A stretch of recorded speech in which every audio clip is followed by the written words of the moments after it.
Mhm.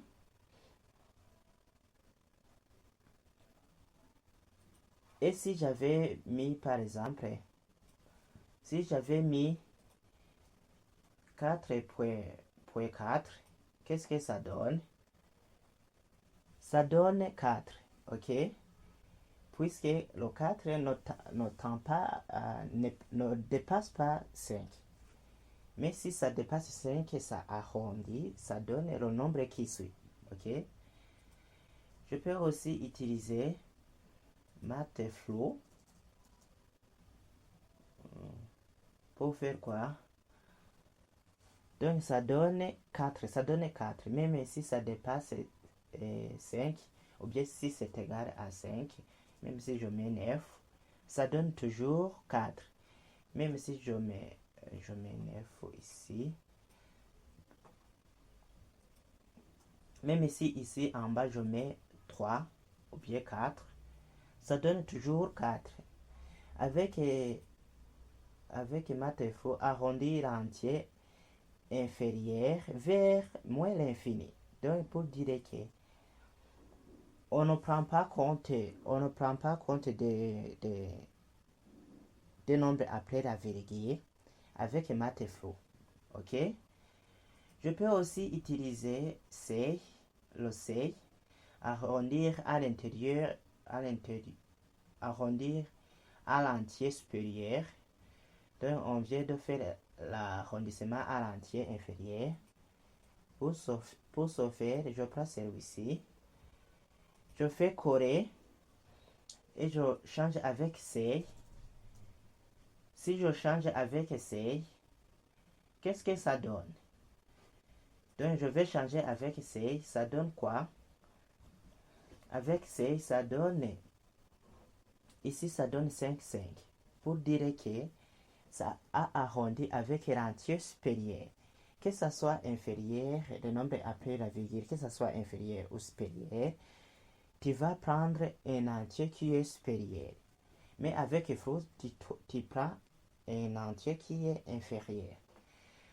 Aussi, on peut faire le découpage, la partie décimale.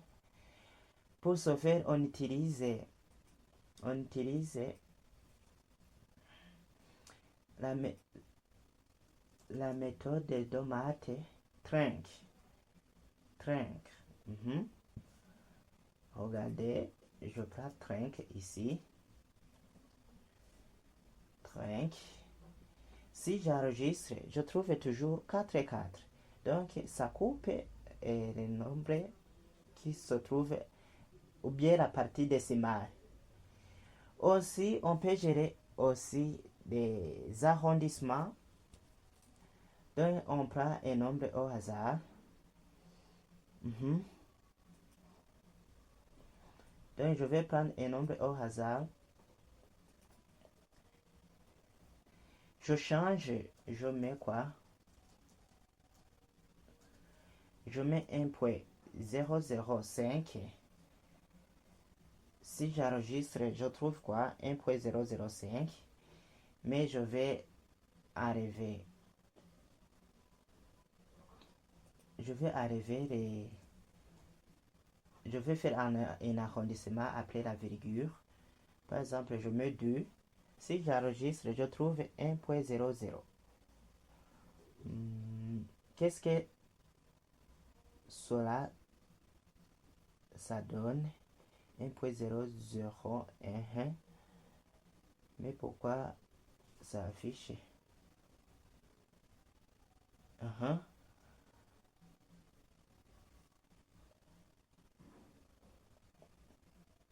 Je dois vérifier bien si je ne me suis pas trompé.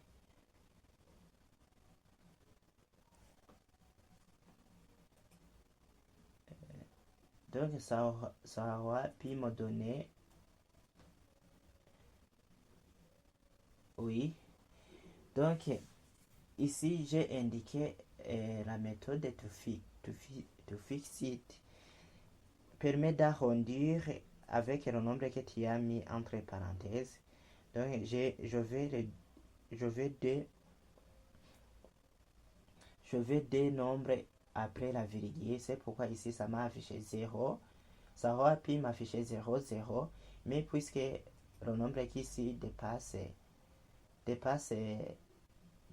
5, ça donne, c'est pourquoi ici ça donne 1. Ok? Si je vais arrondir 3 nombres après la virgule, ça donne 1.006. Puisque après la virgule, on voit que 6, ça dépasse 5. C'est pourquoi ici, ça a donné 0.6. Ok? Le to fix renvoie un string, donc ça renvoie une chaîne de caractères. Remarquez que ça donne une couleur blanc. Pour vérifier si c'est une chaîne de caractères, il suffit d'appliquer la méthode type off. Je mets type off.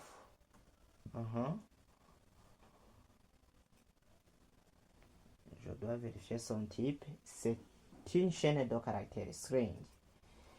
Les flottants peuvent produire des arrondis surprenants. Utilisez number.epsilon pour comparaison. On y va alors sur la puissance, les racines carrées, les logs et les exponentielles.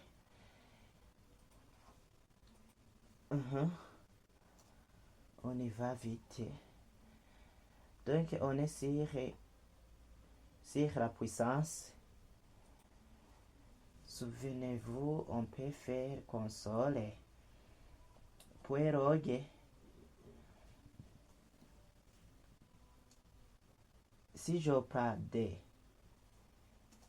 avec le signe de multiplication des étoiles et que je fais 3, là je viens d'indiquer Timothée quoi?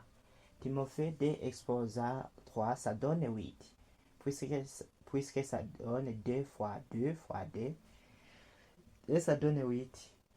Mais il y a une fonction en JavaScript qu'on peut utiliser. La fonction, ça vient de la classe math.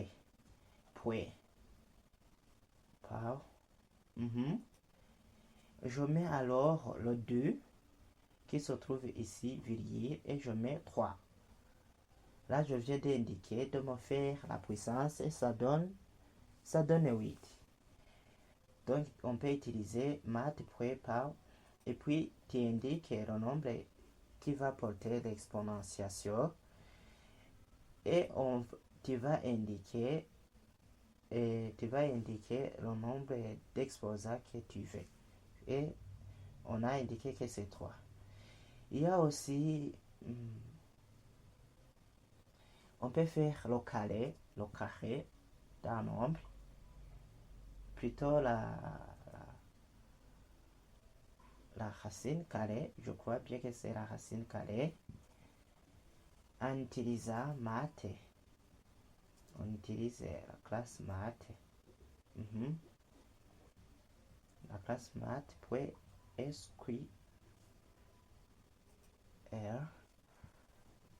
Je mets la racine carrée de 25.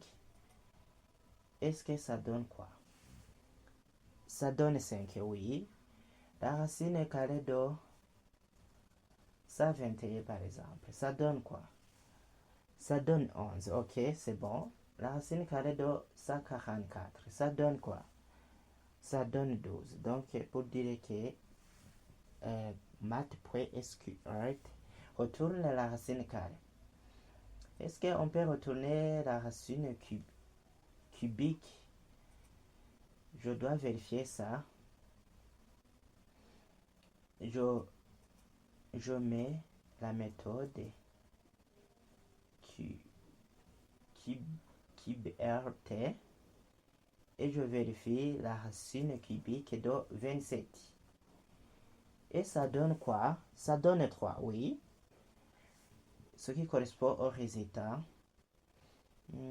Si je prends 4 fois 4, ça fait 16. 16 fois 4, ça fait 64. je mets 64 la racine cubique de